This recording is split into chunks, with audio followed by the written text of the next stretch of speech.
Hello guys, welcome to சமையல் அறையில். இன்னைக்கு நம்ம என்ன பார்க்க போகிறோம் அப்படின்னு பார்த்தீங்கன்னா சுண்டல் குழம்பு. சுண்டலை நல்லா கழுவிட்டு நைட்டே ஊற வச்சுருங்க. அடுத்த நாள் காலையில் குக்கரில் வச்சு 5 விசில் வச்சுருங்க. இப்போ வடை சட்டி எடுத்துக்கலாம். அதில் பார்த்தீங்கன்னா ஒரு minimum 5 table spoon oil use பண்ணிக்கோங்க. எண்ணெய் நல்லா காஞ்சிடுச்சு, பத்தலை தெரியுது. இப்போ பார்த்தீங்கன்னா 1 டேபிள் ஸ்பூன் வெந்தயம், 1 டேபிள் ஸ்பூன் கடுகு, 1 டேபிள் ஸ்பூன் உளுத்தம்பருப்பு, 1 டேபிள் ஸ்பூன் கடலைப்பருப்பு. இப்போ 2 பெரிய வெங்காயம், 1 தக்காளி, 1 கைப்பிடி கருவேப்பிலை, 1 பூண்டு, 1 பச்சை மிளகாய், 1 வரமிளகாய். இதெல்லாம் நல்லா கட் பண்ணி வச்சுக்கோங்க. பச்சை மிளகாவை கட் பண்ணாதீங்க. இது நல்லா காஞ்சிருச்சு. இப்போ பார்த்தீங்கன்னா கட் பண்ணி வச்ச பூண்டு போட்டுக்கோங்க. கருவேப்பிலை, பச்சை மிளகாய், வரமிளகாய் இதெல்லாம் போட்டுக்கலாம். இது பார்த்தீங்கன்னா போடும்போது எண்ணெய் எல்லாம் மேலே தெளிக்கும். ஸோ பார்த்து பத்திரமா பண்ணிக்கோங்க. இப்போ வெங்காயமும் போட்டுக்கலாம்.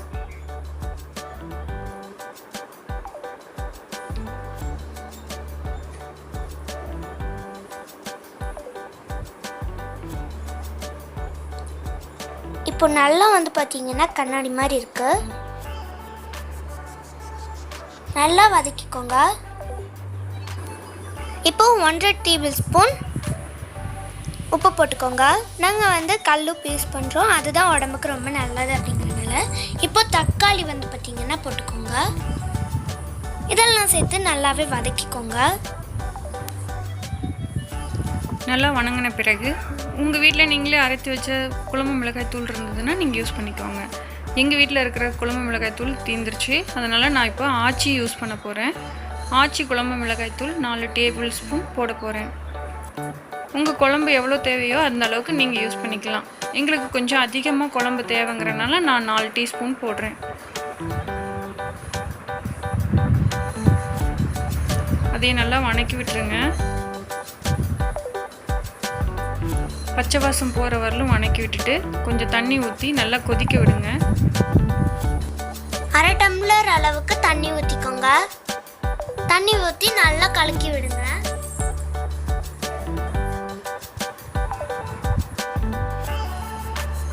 இப்போ பார்த்தீங்கன்னா குக்கரில் பார்த்தீங்கன்னா சுண்டல் வெந்துருச்சு. Wow super. இது கூட சேர்த்து கொஞ்சம் சுண்டல் தண்ணி யூஸ் பண்ணிக்கோங்க. அதுவும் சேர்த்து கொதிக்கட்டும். நம்ம லாஸ்ட்டாக சுண்டல் போட்டுக்கலாம். இப்போ நல்லா கொதிக்குது. இப்போ பார்த்தீங்கன்னா புளியை எடுத்துக்கோங்க. இப்போ அகைன் பார்த்தீங்கன்னா சுண்டல் இருக்கிற தண்ணி முழுசாக இதில் ஊற்றிடலாம். அப்புறம் சுண்டலையும் சேர்த்தே ஊற்றிடலாம். ஸோ நாங்கள் சுண்டல் பார்த்தீங்கன்னா தேவையான அளவுக்கு நாங்கள் யூஸ் பண்ணிக்கிறோம். ஸோ பாதி சுண்டல் மிச்சமாயிடுச்சு. அதை வச்சு நாங்கள் சுண்டல் பொரியல் செய்ய போகிறோம். ஸோ இப்போ குழம்பு நல்லா கொதிச்சிருச்சு. இப்போது அரைமுடி அளவு தேங்காய் நல்லா அரைச்சி ஊற்றிக்கோங்க. தேங்காயில் எதையும் சேர்க்க வேண்டாம். அது பார்த்திங்கன்னா முக்கியமான குறிப்பு. அதெல்லாம் சேர்த்து நல்லா கலரி விட்டுக்கோங்க.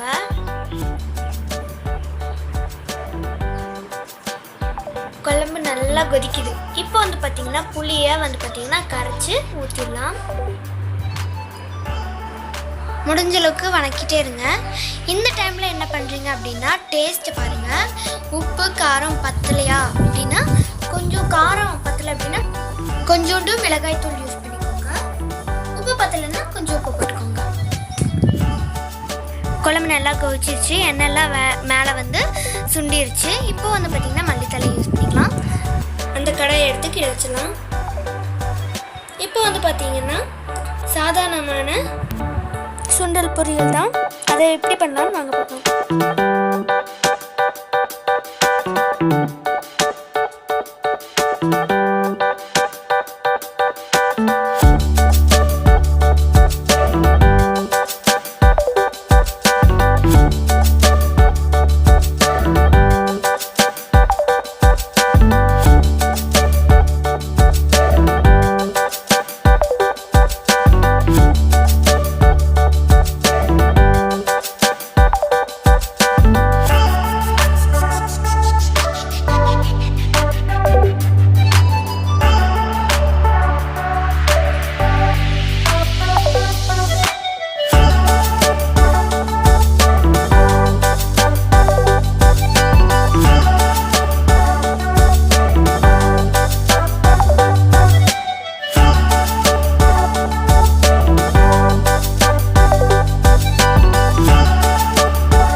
மறக்காமல் சப்ஸ்கிரைப் பண்ணிக்கோங்க. அப்போ தான் இந்த மாதிரி சாப்பாடை உங்களால் பார்க்க முடியும் அண்ட் ட்ரை பண்ணவும் முடியும். ஸோ இந்த மாதிரி வெரைட்டியான சாப்பாடை செஞ்சால் சின்னவங்கலேருந்து பெரியவங்க வரைக்கும் ரொம்பவும் பிடிக்கும். ஸோ நீங்கள் உங்கள் வீட்டில் ட்ரை பண்ணி பாருங்கள். அண்ட் உங்களுக்கு இந்த வீடியோ பிடிச்சதுன்னா லைக் பண்ணுங்கள், ஷேர் பண்ணுங்கள், கமெண்ட் பண்ணுங்கள், மறக்காமல் சப்ஸ்கிரைப் பண்ணுங்கள். பக்கத்தில் இருக்கிற பெல் பட்டனையும் கிளிக் பண்ணுங்கள். அப்போ தான் பண்ணுற வீடியோஸ் உங்களுக்கு உடனடியாகவே நோட்டிஃபிகேஷனாக உங்கள் ஃபோனை தேடி வந்துடும். என்றும் சுவையால் இணைந்திருப்போம்.